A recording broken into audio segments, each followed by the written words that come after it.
Hari ini kita akan belajar tentang gaya. Sebelum kita memulai pelajaran, ada kalimat motivasi dari Bapak Mario Teguh. Orang-orang yang berhenti belajar akan menjadi pemilik masa lalu. Orang-orang yang masih terus belajar akan menjadi pemilik masa depan. Ibu berharap dengan anak-anak ibu yang terus belajar akan menjadi pemilik masa depan.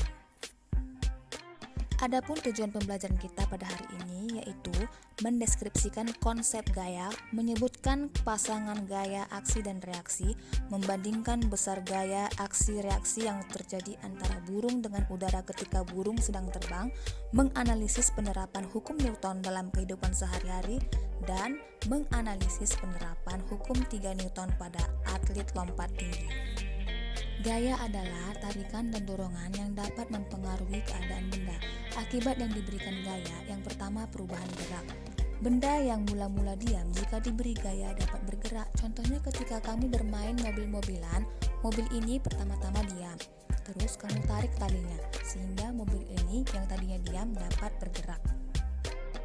Yang kedua, mengubah kecepatan benda yang bergerak. Benda yang mula-mula bergerak jika diberi gaya maka dapat mengubah kecepatan gerak benda. Contohnya ketika kamu bermain sepeda, tiba-tiba kamu rem.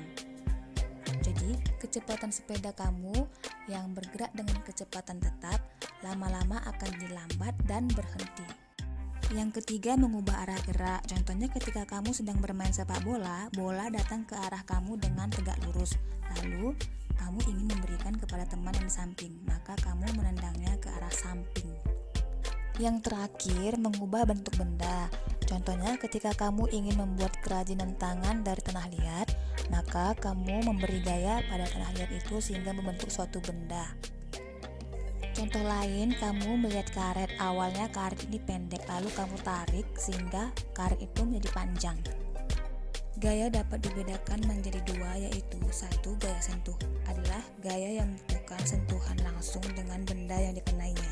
Contoh gaya otot dan gaya gesek. Dua, gaya tak sentuh adalah gaya yang tidak membutuhkan sentuhan langsung dengan benda yang dikenainya. Contoh gaya magnet. Hukum tentang gaya disebut juga dengan hukum Newton. Benda dan makhluk hidup yang bergerak mengikuti hukum Newton tentang gerak. Hukum Newton ada 3, yaitu hukum 1 Newton membahas tentang kecenderungan benda untuk mempertahankan keadaan geraknya atau keadaan diamnya. Contoh, sebuah mobil berjalan dengan kecepatan tetap. Artinya, mobil itu mempertahankan keadaan geraknya dengan kecepatan tetap, tidak berubah-ubah. Contoh lain, ketika kamu berada dalam mobil yang sedang melaju kencang, kemudian tiba-tiba direm. Badan kamu akan terdorong ke depan karena badan ingin mempertahankan geraknya ke depan, sehingga badan kita tetap dalam keadaan diam. Hukum 2 Newton menjelaskan tentang percepatan gerak sebuah benda berbanding lurus dengan gaya yang diberikan, namun berbanding terbalik dengan masanya, atau dapat dirumuskan sebagai A sama dengan F bagi M. Mana A adalah percepatan, F adalah gaya, M adalah massa. Contoh, memindahkan meja yang berat akan lebih cepat jika didorong oleh orang yang banyak daripada satu orang, karena dorongan merupakan gaya. Jadi, gaya berbanding lurus dengan percepatan. Semakin banyak gaya, maka percepatannya semakin besar. Contoh soalnya, sebuah benda masanya 50 kg didorong oleh gaya 200 Newton. Berapakah percepatannya? Jadi diketahui M atau massa sama dengan 50 kg, F-nya atau gayanya sama dengan 200 Newton. Ditanya A atau percepatan. Dijawab, masukkan rumusnya A sama dengan F bagi M sama dengan 200 dibagi 50. Coret 01, coret 01 di atas sama di bawah, sama dengan 4 meter per sekon kuadrat.